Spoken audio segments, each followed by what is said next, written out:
Your savings account is quietly stealing from you right now. Not in a dramatic way, not in a way that shows up on your bank statement as a line item, but slowly, steadily, every single day. And the worst part? You think you're doing everything right. You're working hard, you're being responsible, you're putting money away. But if you're stashing that cash in the wrong place, you're actually falling behind without even realizing it.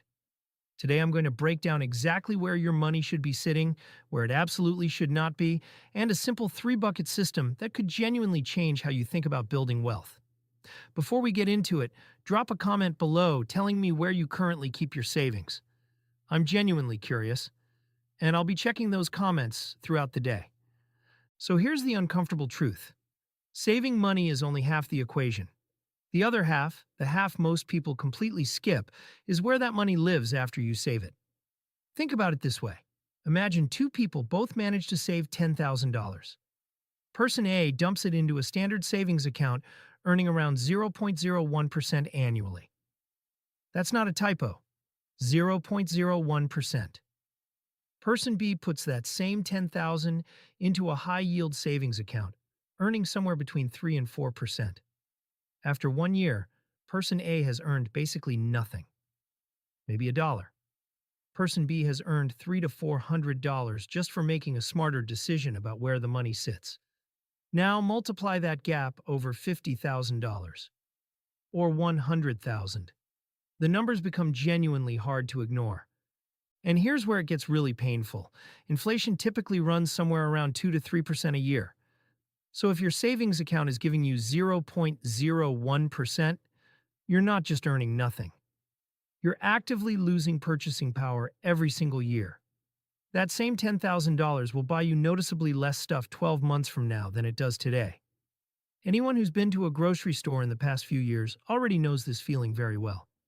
So let's talk about your actual options. The first and honestly the most straightforward upgrade you can make is a high-yield savings account, commonly called an HYSA. These are typically offered by online banks, and because they don't carry the overhead costs of physical branches, they can pass higher rates on to you. We're talking 3 to 4% in the current environment. Your money stays completely accessible, meaning it's not locked away anywhere. You can move it whenever you need it. Most of them are FDIC insured, so if the bank went under, your money is protected, and setting one up takes maybe 15 minutes on your phone. That's it. 15 minutes to meaningfully change what your money is doing for you. The second option is a certificate of deposit, or CD. Think of it like a deal you make with the bank. You agree to leave your money untouched for a set period, maybe 6 months, maybe a year or two, and in exchange you get a locked-in rate that's often slightly higher than even a high-yield savings account. The upside is predictability. The downside is rigidity. If you need that money early, you'll likely face a penalty. So a CD makes the most sense if you have a specific goal with a clear timeline and you're confident you won't need to touch those funds. Saving for a down payment you plan to make in 18 months? A CD could work beautifully for that situation. The third option is a money market account or money market fund. Consider this the middle ground. Money market accounts are typically bank products, while money market funds live inside brokerage accounts. This option is especially useful if you're holding cash that you intend to invest soon, since it keeps your money earning yield while staying positioned close to the market. It's not for everyone, but it's a solid tool if you're actively managing investments. Now here's the system I want you to actually use.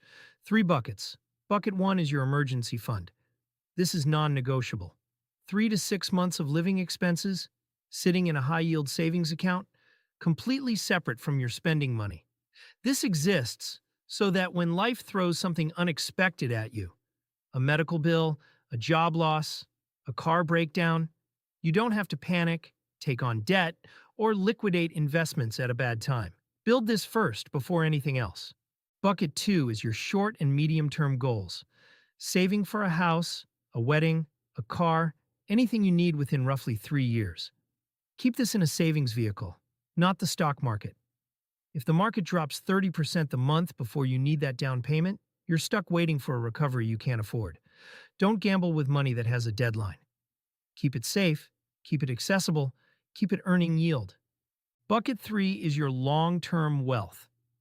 Once those first two buckets are covered, every additional dollar you have should be working harder than any savings account can offer. The market has historically returned somewhere around 8 to 10% annually over long periods. Compare that to even the best savings rate of 4%, and you start to understand why letting long-term money sit in savings is a genuine mistake. You cannot save your way to financial freedom. Investing is how the gap closes. A few quick mistakes to watch out for. Don't keep everything in one account. It creates confusion and makes overspending too easy. Don't obsessively chase the highest rate every month, jumping between banks for tiny differences. Stick with a trustworthy institution and stay consistent. Don't invest money you'll need within 3 years. And please don't let your savings just sit in a standard account for years doing absolutely nothing. The action steps here are simple. First, audit where your money is right now. Be honest with yourself. Second, open a high-yield savings account if you don't have one. Seriously, it takes 15 minutes. Third, build your emergency fund even if it starts small. $50 a week adds up faster than you'd think. Then separate your savings goals into individual accounts so your vacation fund doesn't accidentally become your impulse purchase fund. Finally, once those bases are covered, start putting your long-term money to work through investing. None of this is complicated. The real barrier is just knowing what you don't know. Now you know. So take one of these steps today. Not next week, not after the next paycheck. Today. Drop a like if this helped you and subscribe, because there's a lot more where this came from.